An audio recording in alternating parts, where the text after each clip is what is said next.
계속해서 비트코인 가격은 6만 달러대에서 머물고 있습니다. 정말 좀 지루한 몇 달이 아닐 수가 없는데요. 어쨌거나 계속 한번 지켜봅시다. 안녕하십니까. 사라제게 이름부터 함께하는 데일리 크립토 뉴스의 사라입니다. 반갑습니다. 데일리 크립토 뉴스는 비트코인, 이더리움 전 세계 암호화폐, 블록체인 업계 소식을 매주 평일 전해드리고 있습니다. 6월 11일 화요일 에피소드 시작합니다. 올해 초 인기를 끌었던 Survival이라는 곳에서 영향을 받은 리얼리티 경쟁 프로그램인 크립토 The Game이라는 게임이 새로운 소유주 아래 세 번째 시즌으로 돌아온다고 하네요.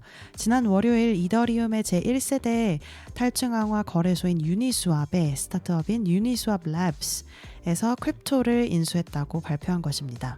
이 유니스왑에서 요 가지고 있는 토큰의 그 금고, 자금, 이 프로토콜의 자금 이용을 위해서 여러 가지 프로젝트들의 투자, 인수, 합병 이런 것들을 고려하고 있다, 이런 소식이 예전에 한번 전해진 바가 있었는데요. 그 일환인 것으로 확인이 됩니다.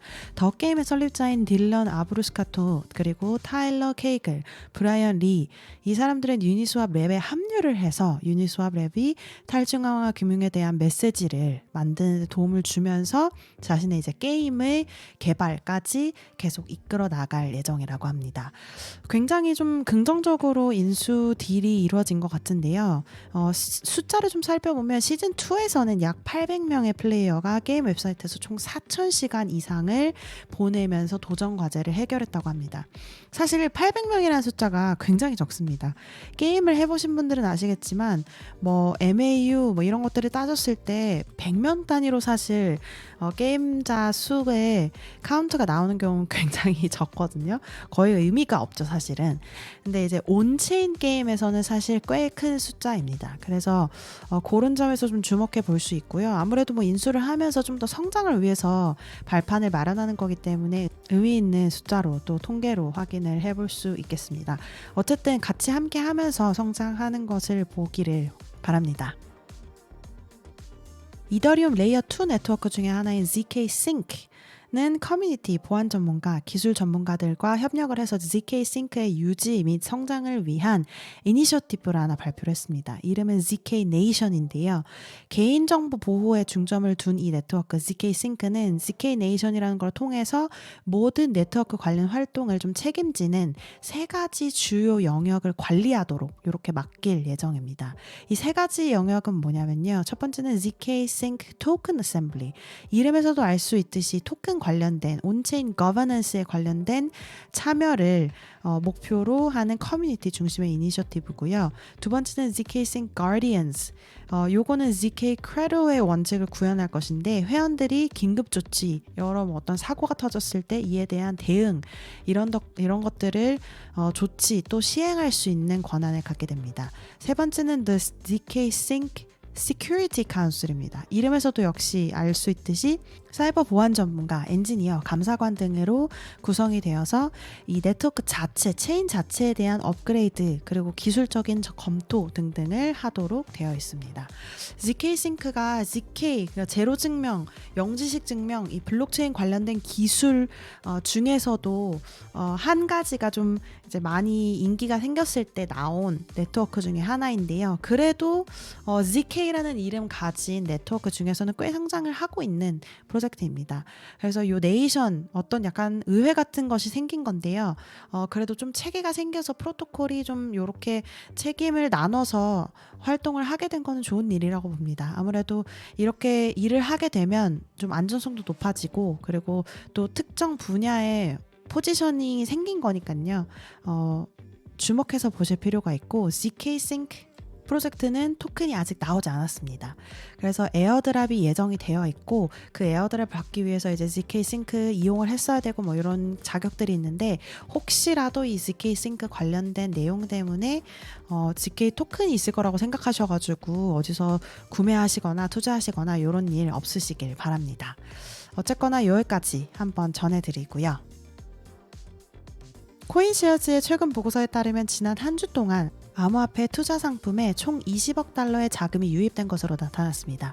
디파이뿐만 아니라 기존 금융에서도 암호화폐가 얼마나 인기를 끌고 있는지 항상 확인해 보는 것이 중요한데요. 결국 암호화폐가 일반 금융으로 편입이 되어야지 더 많은 사람들이 이용할 수 있게 되니까요. 더 많은 사람이 관심 가지고 투자하고 이래야지 또 성장을 할 수 있는 거니까요. 어쨌거나 이러한 지속적인 자금 유입으로 인해서 지난 5주간 총 유입액은 43억 달러에 달합니다.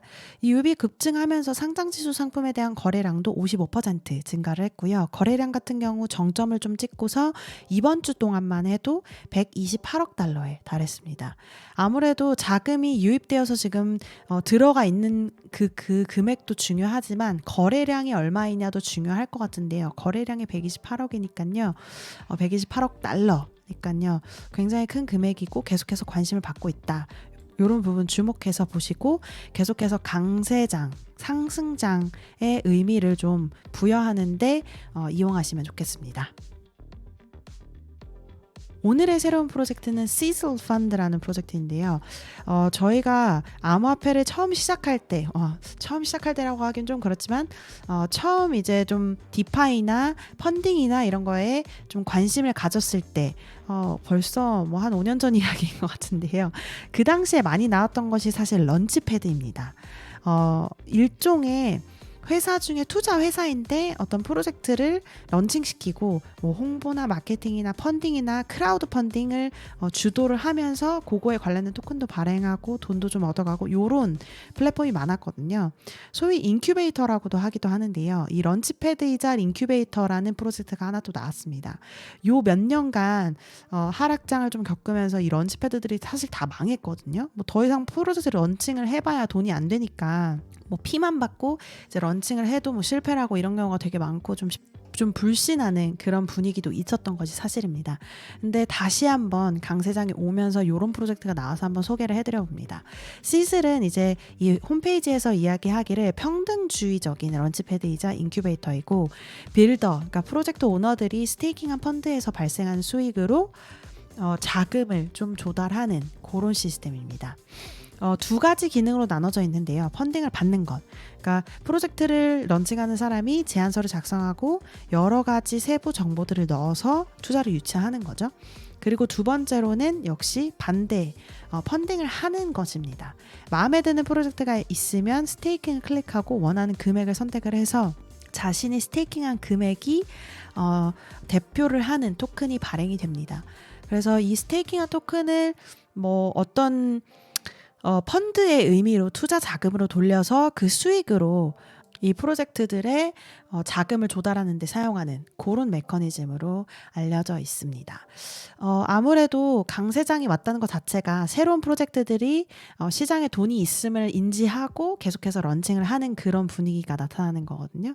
그래서 좀 좋은 시그널로 받아들이고 한번 소개를 해드려 봤습니다. 자, 그럼 암호화폐 시장 한번 볼까요? 공포와 탐욕 지수를 보시면 역시 탐욕에 계속 머물러 있고요. 숫자는 74에 있네요. 그리고 오늘 소식을 전하는 한국 시간 오후 5시 30분 기준 비선코리아 차트 한번 보시면요. 역시 현재가 기준 1위는 비트코인 2.37% 내려간 9,493만 8천 원, 2위는 연파이낸스 0.86% 내려간 887만 5천 원, 3위는 이더리움 3.25% 내려간 496만 8천 원, 4위는 메이커 3.83% 내려간 324만 1천 원, 5위는 BNB 4.49% 내려간 86만 2천 원, 6위는 비트코인 캐시 2.75% 내려간 63만 6,500원, 7위는 솔라나 3.27% 내려간 21만 5,900원, 8위는 아베 3.34% 내려간 12만 4,400원, 9위는 일루비움 4.94% 내려간 11만 3,600원, 10위는 비트코인 SV 4.64% 내려간 74만 50원에서 거래되고 있습니다. 차트는 사실 계속 요 며칠간 한 이틀 정도는 계속 파란색인데요. 아무래도 계속해서 말씀드렸다시피 단타를 하시는 분들은 모르겠지만 조금 더 길게 보셨을 때에는 7만 달러를 일단 찍었다는 게 굉장히 중요한 거거든요. 왜냐하면 최고점이 일단 새롭게 생긴 거기 때문에 거기에서 그 다음 최고점으로 또 올라가면 한번 내려가긴 해야 합니다. 그래서 그런 점에서 차트 계속해서 주목해 보시고 너무 걱정된다 싶으시면 안 보시는 것도 저는 추천을 추천을 드립니다. 인터내셔널 마켓으로 넘어가셔서요. 비트그리 한번 보시면 탑 크립토 게이너 1위는 레드 토큰 이라는 프로젝트의 토큰 티커 RED 토큰이 151.94% 올라간 0.0000105달러에서 거래되고 있고요. 탑 크립토 루저에는 옥시즌 이라는 프로젝트의 토큰 티커 OXY가 73.48% 내려간 0.0113달러에서 거래되고 있습니다. 그리고 트렌딩 크립토 1위, 2위, 3위, 4위 어제와 비슷하게 비트코인, 이더리움, BNB, 솔라나가 쭈루루룩 자리해 있고요. 그 다음에는 뭐 테더도 있고 밈코인 계속해서 거래가 열심히 되고 있네요. 오늘 6월 11일 화요일 데일리 크립토 뉴스 소식은 여기까지 전해드리고요. 여러분들께서 이용하시는 팟캐스트 플랫폼 유튜브에서 그리고 또 메일리 뉴스레터에서 항상 리뷰, 구독, 좋아요 잊지 마시고요. 내일 다시 뵙겠습니다. 감사합니다.